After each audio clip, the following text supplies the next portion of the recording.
Hola, buenos días, buenas tardes, buenas noches. Aquí en otra presentación de las historias de nuestra Córdoba originaria con el antropólogo José Luis Pichuelo Valls y quien les habla, Sebastián Apesteguía, paleontólogo.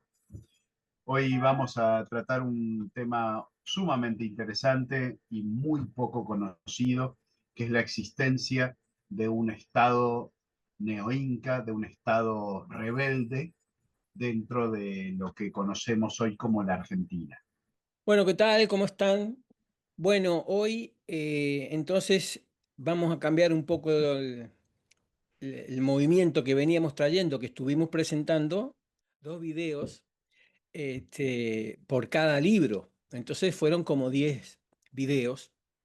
Y resulta que ahora hemos terminado esa presentación, digamos que es un poco los temas que veníamos desarrollando desde que empezamos, ¿no?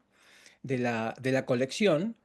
Y claro, llega un momento en el cual, al agotarse ya ese primer proyecto o esa primera presentación, ya podemos un poquito empezar a profundizar. Y tenemos también la devolución de la gente, porque estamos muy contentos, la gente nos está escribiendo muchísimo, nos hace preguntas y están en contacto con nosotros todo el tiempo, la verdad, hay que decirlo, y estamos muy agradecidos de los comentarios.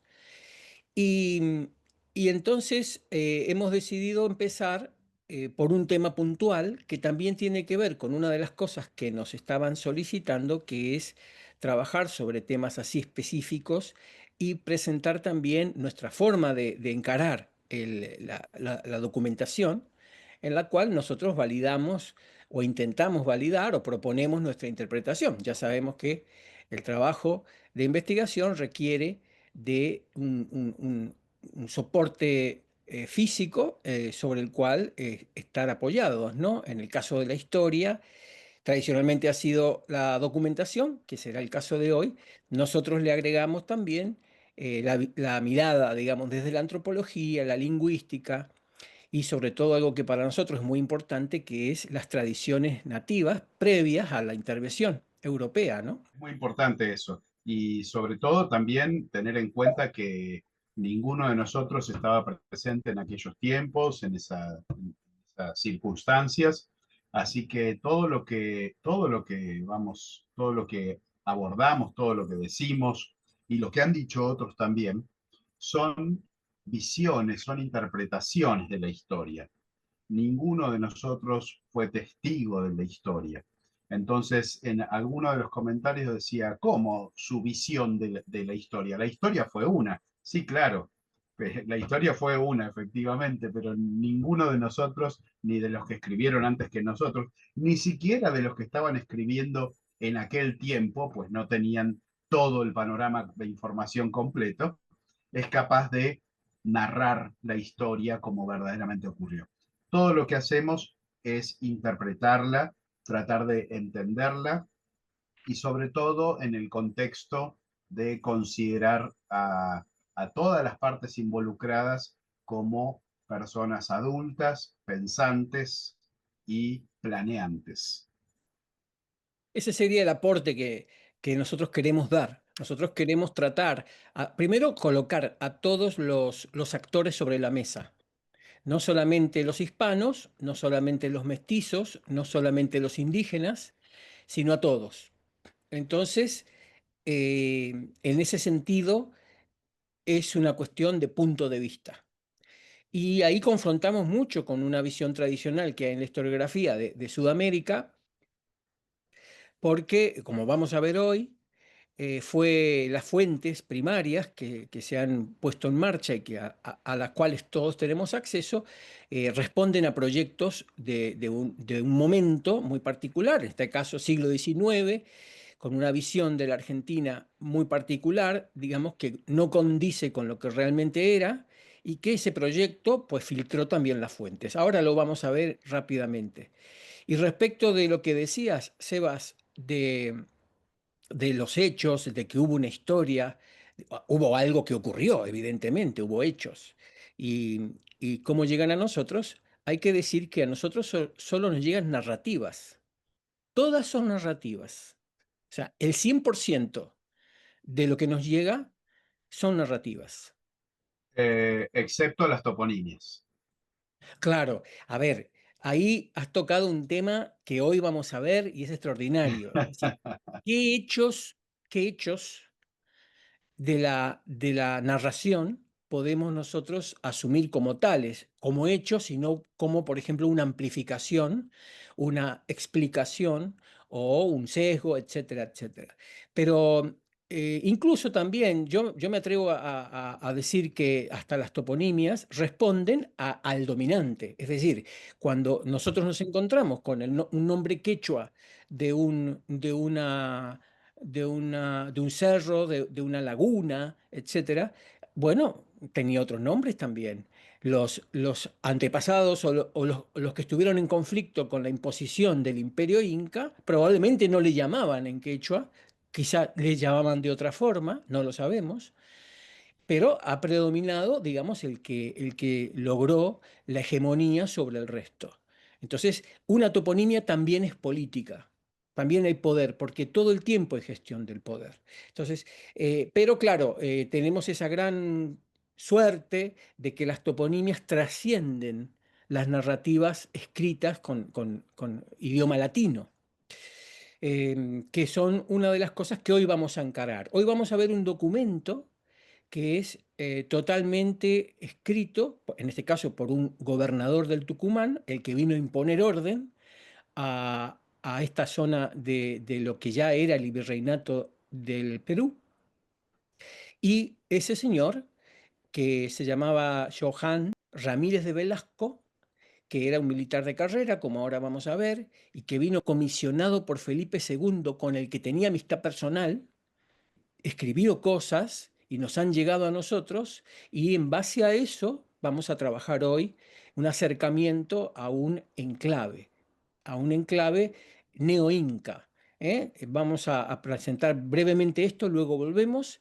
El concepto neo-inca ya dijimos que fue utilizado por los investigadores, etnohistoriadores, es usado, es aceptado actualmente por la ciencia para denominar a ese refugio donde fueron los linajes de aquellos que habían hecho el imperio inca, el Tahuantinsuyo, cuando se refugiaron en la controversia con la ocupación del Cusco por parte de fuerzas del ejército Huanca, del ejército Chanca, de los Cañari y de los hispanos. Esa coalición que ocupa el Cusco hace que se retraigan hacia Vilcabamba y se mantengan allí los rituales, la historia, y trataron de mantener la institucionalidad inca. Ahora se está descubriendo que además de ese refugio, en las zonas periféricas del imperio, lo cual es bastante lógico, ha habido otros refugios de esos funcionarios que en un primer momento, al decaer su poder y al desarmarse, primero en guerra civil, después las rebeliones de los pueblos sojuzgados y finalmente la intervención extracontinental de los hispanos, frente a todo ese caos, se refugian en lugares remotos y la propuesta que nosotros tenemos y que compartimos con otros colegas es que ha habido más de no le quiero llamar neoestado, le voy a llamar de momento para que no ser tan, digamos, disruptivo, un enclave neoinca.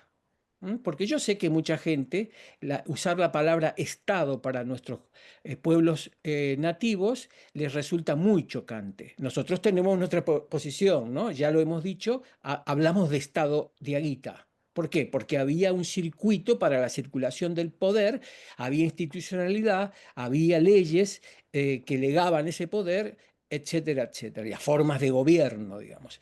Pero en el caso de una situación tan, por un lado, digamos, caótica o de derrota, no sé si podemos llegar a hablar de Estado. Es un tema que lo abrimos a discutir. ¿M? Es ciertamente un enclave, un refugio neoinca. Porque no le podemos llamar inca, dado que no tiene esa continuidad que tenía lo que es el imperio, que se rompe, ya lo sabemos, cuando comienza la lucha fratricida entre los incas del partido Lurin, religioso, con los incas del partido Hanan, que eran los que habían hecho el imperio grande, ¿no? Entonces, en mi opinión, no sé si lo compartís, Sebas, se rompe esa legitimidad en el momento que perdés el poder. Tú puedes considerar que lo tienes, pero el poder en ese momento ya está en otro lugar. Entonces se convierte de una institucionalidad de un imperio en un refugio en el cual tú te retraes con tus armas, los guerreros que te quedan, con tu política, con todo lo que tú sabes, con la sabiduría, y intentas preservarlo. Bueno, esto parece que hubo en el sur del imperio, se dio en dos lugares. En Chile lo está trabajando Rubén Steber, en lo que es al sur de Santiago de Chile, en Choapa. Hay datos, él ha propuesto a través de documentación que se retrajeron los funcionarios incas aliados con los mapuche, con lo que se llamaban en los documentos de la época el estado del Arauco. Ahí sí que lo estamos usando con responsabilidad, porque no somos nosotros quienes hablaban de Estado del Arauco, son los propios españoles que usaban esas palabras como Estado, señorío, nación, en el contexto de la época.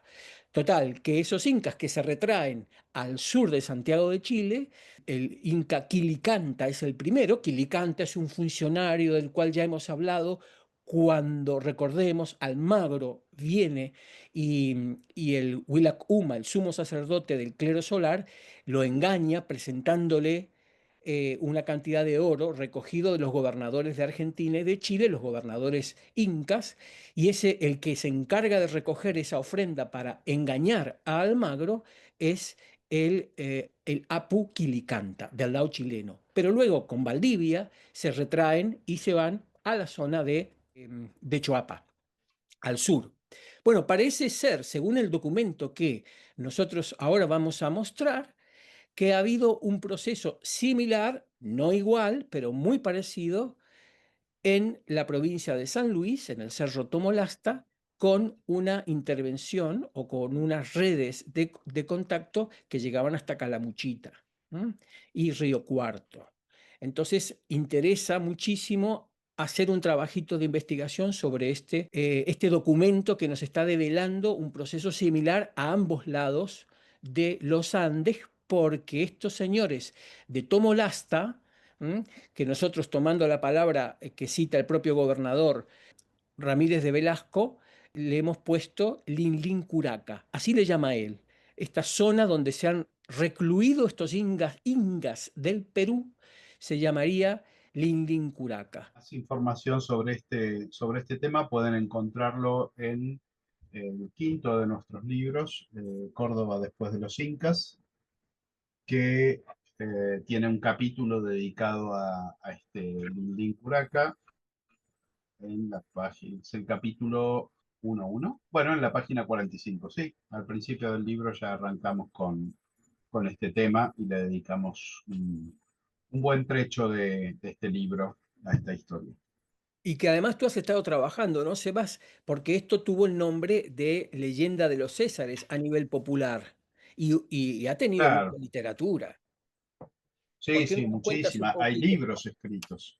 Hay libros escritos sobre la leyenda de los Césares, la ciudad de los Césares, que en realidad eh, tiene que ver con la llegada del capitán Francisco César, enviado por Gaboto desde el Paraná, y bueno, cuyo derrotero, cuya trayectoria ha sido muy estudiada.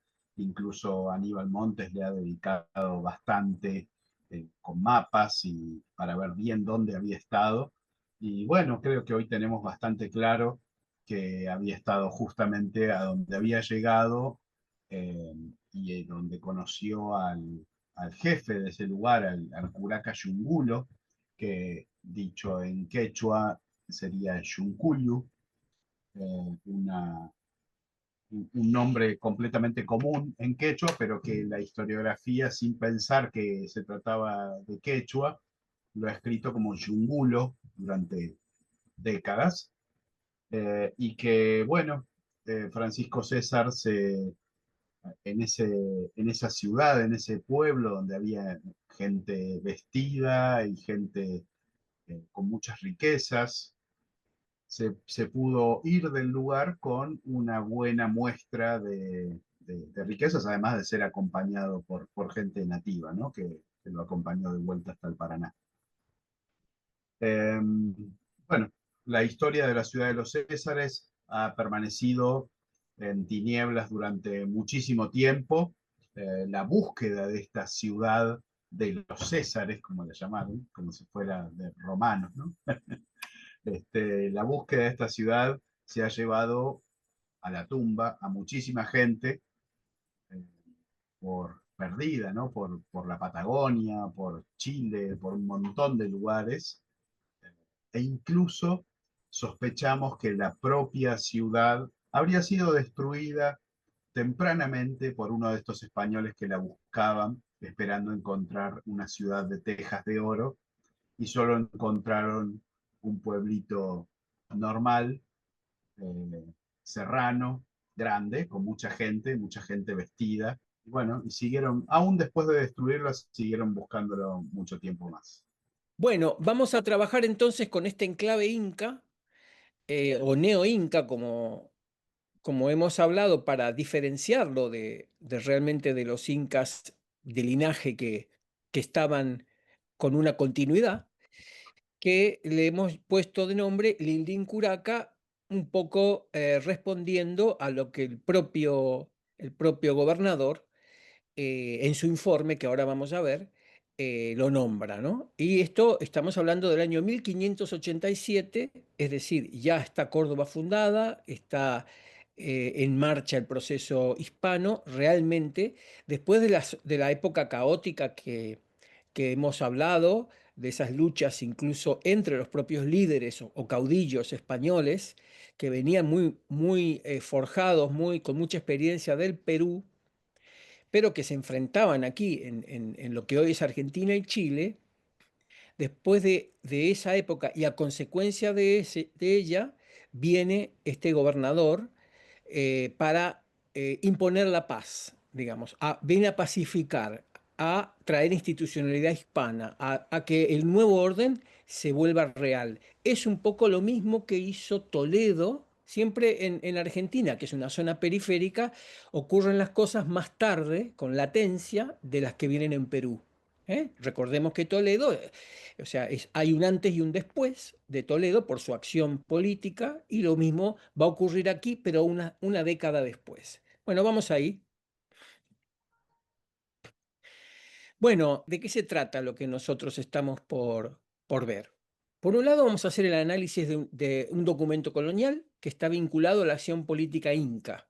Nosotros, en nuestra investigación y coherentemente con lo que queremos, que es poner sobre la mesa a todos los jugadores, nos interesa mucho esa parte del documento. El documento es muy amplio y muy rico, porque también participan los ingleses en ese documento, los corsarios ingleses. O sea, el documento es realmente rico.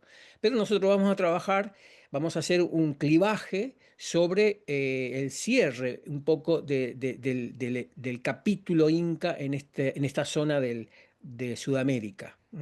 Un capítulo que empezó con Huiracocha y termina con este inca que nombra el gobernador, que se llama Quilquilta. Vamos ahí. Entonces, esto es un informe militar del gobernador del Tucumán, Johan Ramírez de Velasco, que lo escribe en Santiago del Estero, lo hace escribir en Santiago del Estero el 18 de febrero de 1587, y que le está enviando directamente al rey de España. Esto no va ni a la audiencia de Charcas, ni al virrey. Este señor venía con unas cédulas especiales de Felipe II. O sea que estamos hablando de un documento súper, mega oficial, casi privado. No era privado, pero es directo al monarca. Y lo que está nombrando, entre otras cosas que ahora vamos a ver, es el enclave, un enclave de resistencia indígena que él denomina Linlincuraca, a la zona. Aquí la palabra curaca no está usada como el gobernador, un curaca es un gobernador indígena, sino como una zona, un curacazgo. Es que está localizado en lo que hoy es el Cerro de Tomolasta, en San Luis, donde está la Carolina. Sí, de todos modos, en muchos lugares figura como la provincia del Curaca también, ¿no? Así que probablemente sí refiriera a que había un Curaca en este lugar.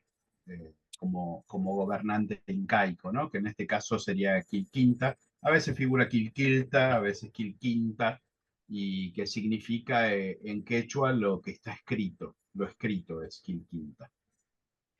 Sí, sí, sí, tal cual. Es más, había más de un curaca. Había otro curaca llamado Nananta, que era subsidiario de Quilquilta. Ahora lo vamos a ver. Ujú.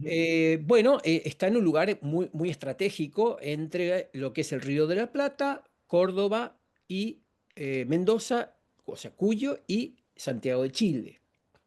Estaría gobernado por este Inca de linaje que tiene algo muy particular y que vamos a destacar mucho, realmente es impactante. Según los informantes, este Inca es portador de la borla, o sea, la mascaipacha. La borla es la corona incaica, que tiene toda una simbología y que solo podían utilizar los incas de linaje. ¿M? Y estaba acompañado, a su vez, según el documento, por un conjunto importante de ingas del Perú, dice el informe, que están refugiados ahí en ese valle que denominan Valle de Telán. Y a partir de ahí una descripción donde se dice que hay una gran producción ganadera, minera, que incluye el fundido del oro, las técnicas de extracción y redes de personas que pertenecían al Valle de Telán y que por lo tanto estaban bajo, de alguna manera, bajo esta gobernanza inca o neo-inca y que llegaban hasta Río Segundo, Río Cuarto en Córdoba. ¿Mm? Finalmente hay un toque importantísimo que ya nos da algunos visos de validez geopolítica y es que no solamente estaban resistiendo, sino que además colaboraban financieramente con armas y con avituallamiento y hombres con el estado del Arauco, es decir, con los loncos mapuches que estaban hostigando a Valdivia, bueno, y a los herederos de Valdivia para esta altura, ¿no? Bueno, en esta segunda pantalla que hemos llamado el enclave estratégico, podemos ver un mapa que hemos hecho un poco con algunas de las incursiones que intentaron llegar. Aquí podemos ver en esta zona que estaría centrada la zona de Tomolasta. Hay una mina de oro. Esto ya lo reporta César en su momento y esto es la única mina de oro en poder inca que hay en Argentina, fuera de los Andes, ¿no? Y están las rutas de algunos de estos expediciones hispanas que intentaron llegar. La única que llegó fue la de Francisco César, y eso nos hace pensar en una estrategia de ocultamiento. Es una interpretación que esperemos demostrar al final de esta presentación. Bueno, aquí podemos ver una serie de actividades vinculadas al lugar, actividades militares, de exploración, etcétera. Hemos querido poner, desde las primeras que tenemos información, que quien es seguidor de esta saga de libros puede ver en cualquiera de nuestros videos anteriores. Cuando hablábamos de la campaña de Tupac Yupanqui, 1460-71, que digamos se hace efectiva con uno de sus generales, el Apucámac, y que es el responsable de la penetración efectiva del Tahuantinsuyo en Argentina y Chile. Aquí hay un error donde dice 1410, debe decir 1510, porque es el gobierno de Huayna Cápac. Huayna Capac. Huayna Cápac, digamos, cuando luego que su padre muere, él asume el poder y hace, entre tantas, digamos, visitas a distintos lugares del imperio, llega a lo que es el Aconcagua, que es la deidad, digamos, de lo que hoy es el Cerro Aconcagua. Ahí hay una capacocha arriba y firma unos pactos con diversos líderes, tanto mapuches como diaguitas, a ambos lados de la cordillera de los Andes. Entonces, estos son dos antecedentes prehispanos de que han influenciado sobre este sitio, porque estamos hablando de que estas redes llegaban hasta Córdoba. Esto, quien quiera profundizar lo va a ver en unos vídeos anteriores nuestros, donde hablamos del plan de neutralización de los diaguitas, ¿no? Que incluían estos territorios. Bueno, luego el primero de los hispanos que viene es Francisco César, que describe muy bien el camino. Él viene guiado por aymaras de Collastay, de lo que hoy en día es Santa Fe. Bueno, el pueblo se llama Puerto Gaboto, en la provincia de Santa Fe. Él describe el camino de los Caracara, el camino, le llama el Caracarañán o Carcarañá, el camino de los Querandí, etcétera, y llega a hablar con, como dijo Sebastián, con el curaca Yuncuyu. Hay un intercambio de regalos diplomáticos. Él vuelve con, precisamente al volver con oro y con esmeraldas, es que él difunde esa idea. Tengamos en cuenta que el viaje de Gaboto, que era su almirante, su jefe, el capitán César, es uno de los hombres fuertes, de los militares que traía Gaboto. Y cuando, como Gaboto fue sometido al volver a España a una serie de juicios muy resonados que le hizo una señora, la mamá de un hombre que abandonó en Brasil, que era muy rica y que le hizo unos juicios terribles, y está todo documentado. Pasaron por allí muchos de los marineros y los capitanes. Entonces tuvo gran repercusión entre la élite hispana, el momento en el cual César vuelve con esas riquezas. Recordemos, Gaboto fue el primer europeo que llevó llamas, ganado, camélidos a Europa. ¿M? No, todavía estaba gobernando Huayna Cápac cuando sucede esto, ¿eh? Estamos en un momento álgido del imperio. México sí había caído, pero esta zona no, para nada. Y él ya había, en ese momento, es muy interesante, en ese momento, Chunculyu, o sea, ese señor rico que estaba en algún lugar de una tierra, como le llamaban, de una terra incógnita, era considerado un monarca que con el cual había que intercambiar regalos diplomáticos. No hay que confundir los momentos de la historia. Este es un momento muy diferente a lo que es 1580, donde ya tenemos lo que es una conquista y un acceso militar a la zona, bla, bla, bla. Todo ese tipo de cosas no existía en ese momento, se estaba conociendo. Hay una diferencia de medio siglo, ¿no? Entre un momento y el otro. Es un montón de tiempo. Y bueno, especialmente eh, en los contextos, como vos decías, ¿no?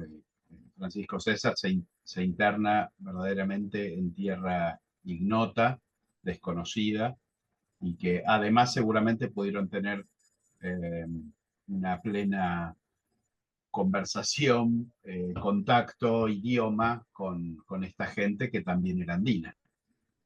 La gente de César está 15 días, porque Gaboto le había dado muy poco tiempo para ir, solo podía alejarse unos kilómetros, y por lo tanto él llega hasta 15 días, lo reciben muy bien, le dan alojamiento. Imaginemos, ¿no?, que estamos hablando de territorios absolutamente desconocidos para esta gente y además complicados, son territorios complicados. No tenemos un campus cada 20 kilómetros, como es en el caso de la zona central del imperio. No tenemos esto, ¿eh? Son pueblos, digamos, fronterizos.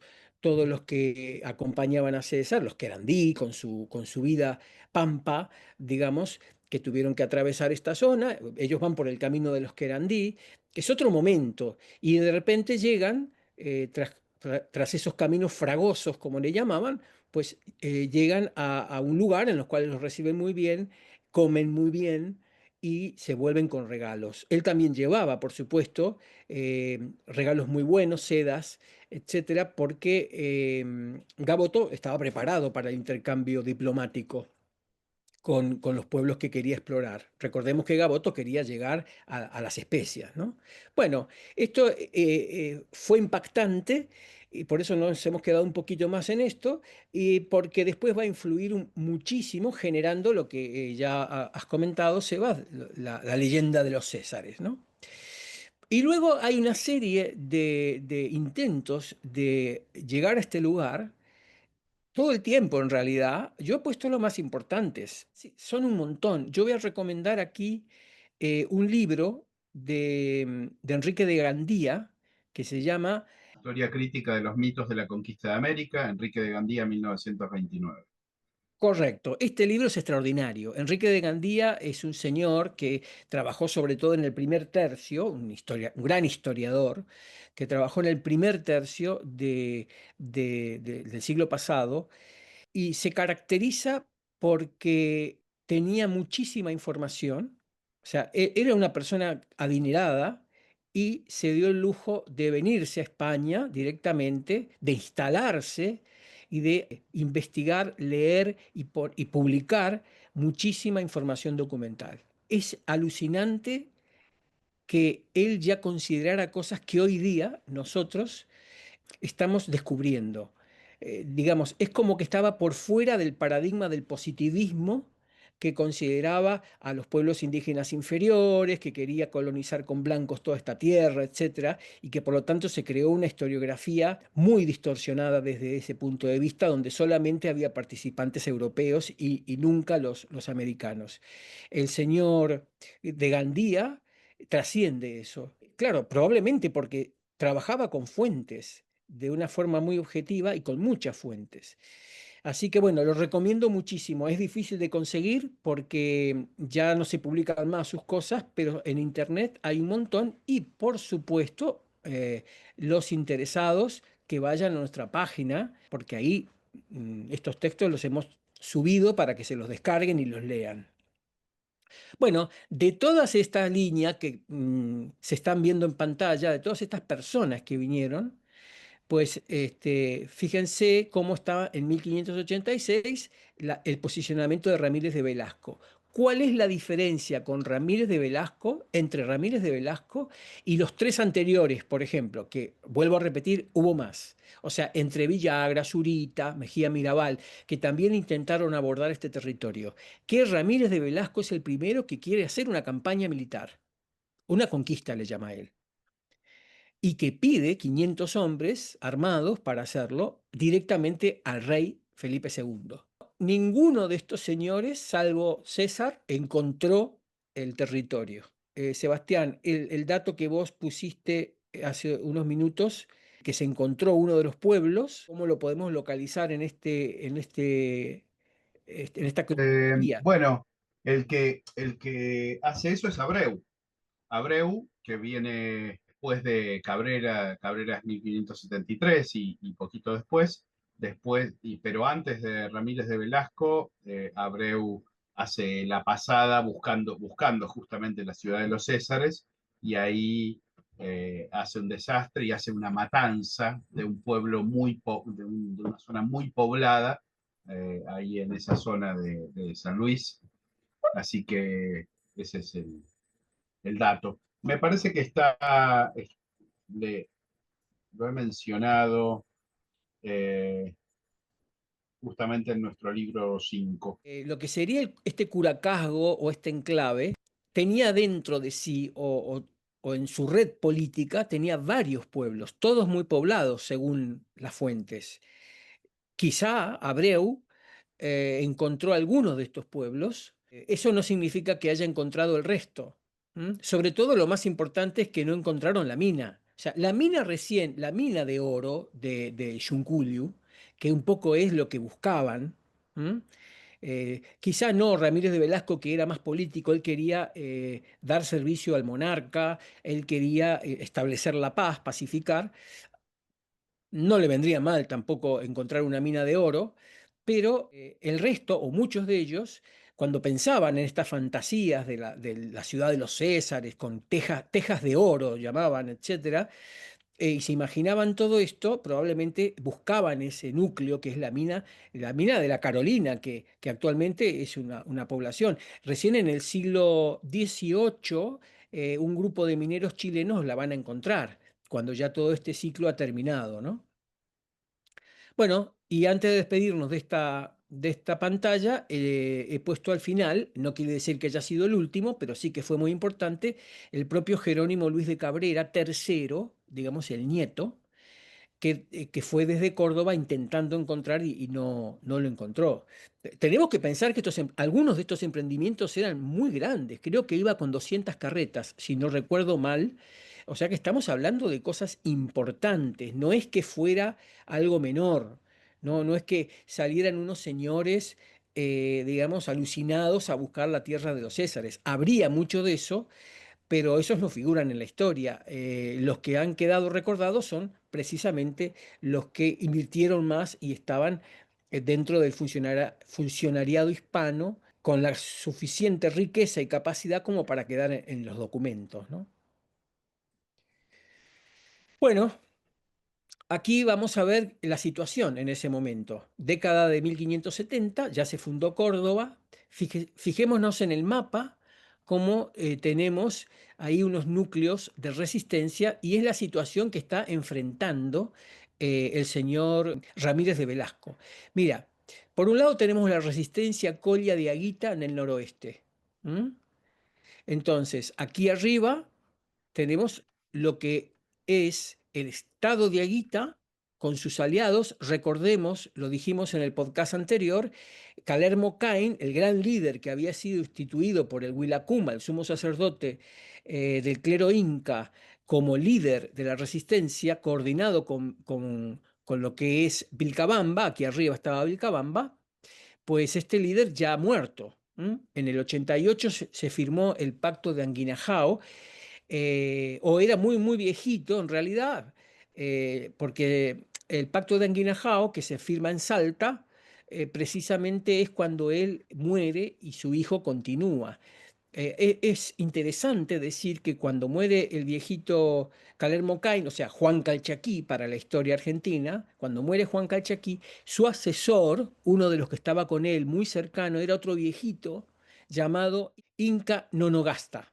O sea, No, no gasta. es decir, Inca Nonogasta era el asesor de Juan Calchaquí. Era muy viejito como él porque lo acompaña al hijo para firmar este pacto con los españoles. Pero en todo caso, esta resistencia va a continuar, va a tomar el testigo, lo va a tomar otro líder, en este caso Coya, que es Viltipoco. Este es el que va a continuar con estos enfrentamientos asolando las ciudades hispanas, estos enclaves. Le llamo ciudades por ser formal, pero en realidad eran fortines donde había 13 o 14 espadachines intentando no morir. Esta es la realidad, salvo Santiago del Estero. Hay un historiador español muy conocido, se llama Espino, no me acuerdo el nombre, Espino de apellido, que cuando le preguntan, sabe un montón, digamos, de todos estos temas. Cuando le preguntan si los españoles tenían ventaja bélica por sus armas, dice, apenas le bastaban para no morir. Esto es súper importante porque este hombre estudió historia militar española y sabe mucho de las estrategias y de las armas. Y es lógico, eran 3, eran 14 y alrededor tenían a lo mejor 500, 200, 5000 que estaban asediándolos, ¿no? Entonces, esto estaba ocurriendo en lo que es el noroeste argentino. Y como podemos ver en el mapa, aquí tenemos dos refugios de resistencia, que uno está también en color rojo y está incluido Tomolasta, porque esto, según nuestra interpretación, aquí puede haber debate, esta era una zona incaizada también, desde la época de Huayna Cápac y anteriores. Por lo tanto, si era una sola encaizada, tenía que haber una coordinación con los líderes diaguitas. ¿Por qué? Porque los diaguitas estaban actuando en coordinación con Vilcabamba. Así surgió esto. Es verdad que esa coordinación comenzó en 1536 y en este momento ya habría terminado. ¿Por qué? Porque cae Vilcabamba en 1572 y esto desencadena precisamente el ciclo de fundaciones de enclaves hispanos en toda esta zona periférica del imperio inca que ya ha caído. Nosotros decimos que el imperio inca cae realmente en esa fecha. Hasta ese momento hay resistencia y continuidad institucional. Luego lo que queda son remanentes. Perfecto. Entonces, simplemente decir que esta zona que está aquí, es la consolidada o mínimamente bajo control español. Digo mínimamente porque precisamente es el gobernador Johan Ramírez de Velasco el que viene a intentar que eso se consolide. Hay que decir que los españoles que circulaban por esta zona estaban atacados por guerra de guerrillas, y por salteadores de caminos. Guamán Poma nos dice que muchas comunidades indígenas, cuando cae el imperio, sin coordinación con la resistencia, se convierten en salteadores de caminos.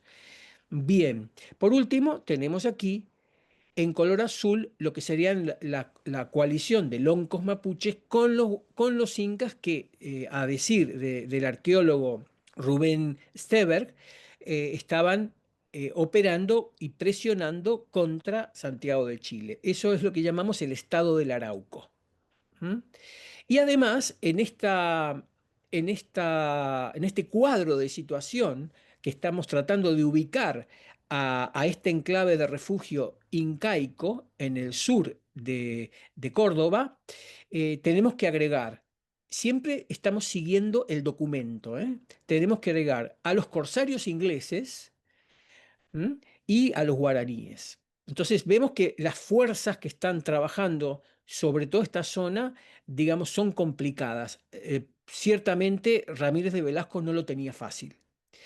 Por eso mandan a este personaje que viene con mucha experiencia militar. Dos cositas. Los corsarios ingleses atacaban los puertos, aquí van a atacar a un obispo, cosa que aparece en el mismo informe que estamos analizando, y también aquí arriba estaban intentando aliarse con los Malcus de Bolivia. Esto lo trabajó Tristan Platt. Hemos charlado de esto, Sebastián, en la visión de los incas y de los incaizados, los nombres son muy importantes. Y hay un momento que incomprensiblemente hay un documento hispano que dice donde se informa a la corona que los ingleses están intentando aliarse a estos Malcus en la explotación de minas. Recordemos que aquí está la gran producción de oro y plata, sobre todo de plata, y que salía por estos puertos y por aquí arriba, por los puertos del Pacífico. Y estos galeones de corsarios, por supuesto que bajaban y se ponían a hablar con los Malcus. Y los Malcus negociaban con quien fuera, podía ser un inglés o un español. ¿Mm? Estamos hablando de un momento muy primario en lo que es la conquista. Y se quejaba este documento hispano diciendo que estaban intentando los ingleses seducir a los Malcus para que se aliaran con ellos y a cambio de acceso a esas minas y que a algunos Malcus les gustaba que los ingleses empezaran por in, porque ellos decían que in era un término que tenía poder, porque los incas y los ingleses tenían cosas en común. Esto que nos parece muy raro a nosotros, muy raros, no es nada raro cuando entendemos la lingüística de estas y la forma de pensar y la importancia de las palabras. Y en el contexto hay que saber, al menos, ponerlo sobre la mesa. Lo cierto es que estaban presionando estos señores y era muy real, porque, digamos, se quedan con todos los bienes que traía el obispo en ese momento que había bajado en Buenos Aires. Luego, finalmente, no podemos dejar de hablar de los guaraníes, ya lo hemos hablado mucho, pero decir que los guaraníes disputan la centralidad con los hispanos. Los hispanos van a ganar al final y van a tener la centralidad y van a afianzar el virreinato del Perú hasta el Río de la Plata. Pero en los primeros momentos, los guaraníes eran mucho más poderosos que ellos, tanto que los alquilaban, les pagaban, ¿m? Como mercenarios, como combatientes para sus propósitos. Y esto lo dicen cartas españolas donde dicen que ellos están haciendo esto. Los jefes del Paraguay, de Asunción, están contratando a los hispanos en los primeros momentos, estamos hablando de 1537, 40, 45, para que atacaran a los incas. Vamos a hablar un poquito del señor. Tenemos que hablar de Ramírez de Velasco porque interesa analizar su documento, qué intereses él tiene y eso nos va a ayudar a demostrar o a criticar los contenidos, a ver si es verdad lo que dice, por qué lo dice. Bueno, él es de una familia hidalga, tiene conexiones directamente con la corona y durante 32 años va a luchar en las principales guerras en Flandes, Italia, en Portugal. Es decir, estamos hablando de una persona, un profesional, digamos así, de un hombre del rey y cercano, con conocimiento, con llegada personal. Luego él llega en 1586, a mediados de año. O sea que cuando escribe este documento acaba de llegar y se está haciendo cargo de lo que tiene que hacer. Y esto es una locura porque es un territorio tan grande, presionado por fuerzas tan grandes también, porque es demasiada gente la que estaba, digamos, en ese caos. Esto es como la guerra, cuando hablamos de los años de caos después de la independencia argentina, 1810, bueno, independencia, cuando comienza el proceso y cuando tenemos lo que se llama el caos de la década de 1820, que realmente se pierde la gobernanza, se pierde el orden, digamos, institucional hispano en Argentina y comienzan esas luchas hasta que al final asoma, digamos, un nuevo orden, pues aquí estaba ocurriendo lo mismo y fue más de una Además, década. además el Entonces, rey manda un comodín, ¿no? Manda a una carta grande, porque eh, ahí como pusiste, viene con una real cédula de protección especial y es intocable ni por el virrey de Lima ni el juez de Charcas.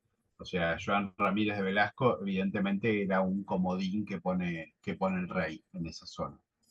tal cual, o sea, él era juez, él era gobernador ejecutivo, poder judicial. Realmente este señor viene con esa cédula directamente firma del rey, no tiene que reportar a nadie, reporta directamente a Felipe II. Por eso la información que contiene este informe, que no es menor, este informe tiene 35 páginas, o sea, es grande, hay que tomarlo con la importancia que tiene en la documentación de la época, ¿no? Ideológicamente, Ramírez de Velasco era un hombre del rey. O sea, además, él era un evangelizador. Él venía con muy clara lo que es la posición civilizatoria que traía. Viaja con franciscanos, lo fomenta, todo al servicio de su majestad, como se decía en la época, ¿no? Y además el documento revela pues ambiciones personales. Por ejemplo, él cuando solicita estos hombres, él solicita 500 hombres armados. Eso es mucho, ¿eh? Estamos hablando de que en Salta había 13 espadachines, dijimos. Así eran las ciudades. Estamos hablando de que Santa Fe, ¿cuántos eran? Creo que eran 8 los peninsulares y 12 en total los que también eran criollos, ¿no? Entonces, tener 500 hombres armados, más la logística, más los auxiliares, los yanaconas militares de los Malcus, porque todo esto iba a venir del Alto Perú, donde los Malcus daban apoyo militar, porque no había tantos soldados. Entonces, decir que tú quieres 500 hombres armados está implicando al menos 2000 más de lo que los españoles llamaban las fuerzas auxiliares. Digo 2000 porque en los documentos siempre aparecen dos guarancas. Dicen, pues nos has pedido ayuda, te damos dos guarancas. Cada guaranca son 1000 combatientes indígenas. Así que yo lo que creo, esto es interpretación mía, yo pienso que él estaba intentando afianzar su poder militar y que no solamente lo pedía para esta jornada, sino para tener poder militar sobre todos los territorios que está acechando, ¿no? Que lo están acechando. Bueno, vamos a avanzar. Bueno, aquí tenemos, nos hemos tomado el trabajo de intentar representarlos a estos personajes, porque siempre es bueno. El primero es una reproducción en base a un autor anónimo. Por supuesto, todas estas son reproducciones artísticas, ¿m? Porque tanto sea, incluso la gente de la época, salvo personajes muy importantes que se hacían retratar, nadie ha quedado su rostro, y entonces de un español random de la época, pues un artista del siglo XX ha hecho una pequeña reproducción allí abajo, hemos puesto las dos, luego simplemente le hemos pedido a la inteligencia artificial que la mejore, y abajo pasa lo mismo con Viltipoco, que es tu gran adversario, por cierto. No es tema de esta charla, pero es Viltipoco el adversario, uno de ellos, de Ramírez de Velasco. Y también ahí hemos tomado de un artista de la zona de Raúl Gordillo, que imaginó cómo podría haber sido Viltipoco, y ahí está también, digamos, dibujado de forma hiperrealista. Y el señor moderno que está al lado es a quien le debemos este documento. Ahora nos estamos metiendo con el documento en sí. Ese es Le Villiers, Roberto Le Villiers, que fue un diplomático nació a fines del siglo XIX, y cuando se hizo mayor, cuando se jubiló, como también era un señor que tenía, al igual que Enrique de Gandía, tenía sus posibilidades económicas, se fue a España con un proyecto muy grande de publicar todos los papeles vinculados a la historia colonial. Responde a esa generación positivista de los años 80, y que luego se prolongó hasta primeros del siglo, que quería una Argentina blanca. ¿M? Y que quería, por lo tanto, digamos, destacar la historia vinculada a Europa. Y aquí, estar vinculado a Europa significaban los españoles. Él responde a esa ideología. Por lo tanto, sus textos tienen esa forma ese sesgo, pero publica los contenidos. Y como alguna vez hemos dicho, o como dice Tristan Platt, los silencios dicen mucho y hay que saber escucharlos. Entonces, se cuelan en la extraordinaria obra que este señor ha publicado, se cuelan muchísimos actores que la historiografía pasaba por alto. Porque esto que nosotros estamos diciendo lo leyeron los historiadores argentinos que leyeron estos papeles, pero yo nunca vi que hablaran de Quilquinta, ¿no? Nunca vi, de Nananta y de estos procesos. Recién ahora que ha pasado todos estos prejuicios y que estamos entendiendo la historia, digamos, desde otro punto de vista, es cuando empiezan a aparecer. Total que este documento lo publica él en 1920, como dice aquí, con el nombre de Gobernación del Tucumán, Papeles de los Gobernadores, documentos del Archivo de Indias, donde él se instaló y empezó a buscar estos papeles, y habrá seleccionado con su mirada, y seguramente que hay muchísimos más. ¿Mm? Allí está el documento original, conservado en el Archivo General de Indias, en la sección Charcas. Si tú vas, tienes que pedir por la sección Charcas, audiencia de Charcas, y miras hasta encontrar, dicen que está ordenado por orden alfabético. Este mapa, este mapa está mostrando la zona, es un mapa de Pierre Duval de 1681, y está mostrando San Luis y las terras de Trapalanda, es decir, esa es la ubicación entre Córdoba y San Luis, remota, rara, importante el camino de los Carcarañá, o sea, ahí dice Caracarañán, importante la presencia de diaguitas en la zona. Sí, no, es realmente fundamental, ¿no? El término ese diaguita en la desembocadura del Carcarañá es sumamente revelador. Siempre hemos escuchado y visto evidencias de andinos en la desembocadura del Carcarañá sobre el Paraná. Eh, Esto lo ve Ulrich Schmiedel, por ejemplo, hablando de gente vestida, de ovejas de la tierra en ese lugar. Y además, por supuesto, como hemos hablado antes, justamente es la zona donde está Cayastá, ¿no?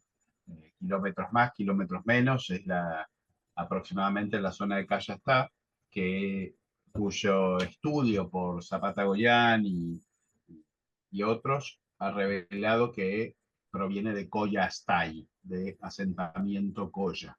Así que está claro que esa zona tiene mucho que ver con la gente andina y bueno, y el marcar presencia de diaguitas en ese lugar también está llevándonos a esa misma conclusión. No sé de qué modo el mundo diaguita ahí está interactuando con el mundo Coya, eh, pero bueno, está claro que ambos han estado presentes en esa zona. Nunca insistiré demasiado en decir que tenemos que quitarnos esas anteojeras por las cuales creemos o nos han hecho creer que los diaguitas estaban en el NOA, en el noroeste argentino, los mapuches del otro lado de los Andes, los charrúas en Uruguay, etcétera. No era así, circulaban todo el tiempo. Y esto es ancestral. Nosotros hemos comenzado nuestro estudio hace 11.000 años o 13.000 años para ver las rutas y los caminos de antecesores de esta gente hasta nosotros y, y cómo eran estos patrones de circulación, ¿no? Y todo nos hace pensar que por razones diversas que ya hemos tratado, realmente había presencia política de las distintas etnias o naciones en lugares que habitualmente no identificamos. Bueno, yo creo que más o menos lo que quisimos expresar está, ¿no? Hasta luego entonces. Muchas gracias por escucharnos. Un fuerte abrazo. Chau, chau. Debajo de unos árboles cantaban unos pájaros, lunes, martes y miércoles, jueves, viernes y sábado.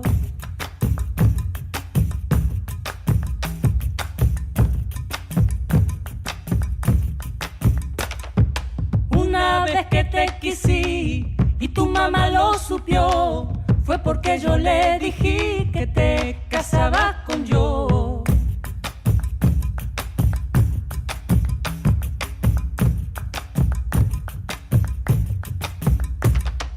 Yo no ando y porque te quiero, ni ando y pa' que me quieras. Yo ando por andar de vicio, yo ando y por andar nomás. Traigo charqui de mi pago, traigo arrope de chañar, traigo mistol de Santiago.